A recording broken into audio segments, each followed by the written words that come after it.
Tara, lusong tayo!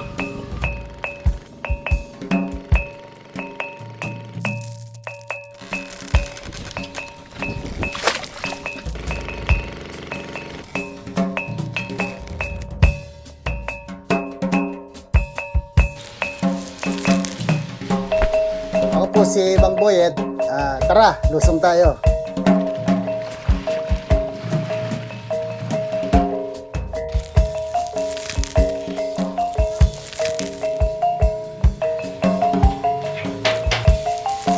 Ako si Luis Gapak, 63 taong gulang.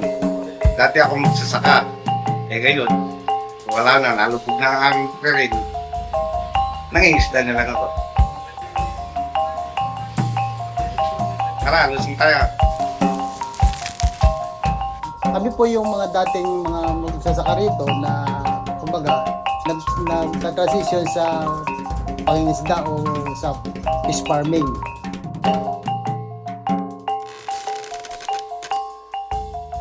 Ang sitwasyon po kasi ngayon dito sa amin talagang hindi na kami iniiwanan ng tubig.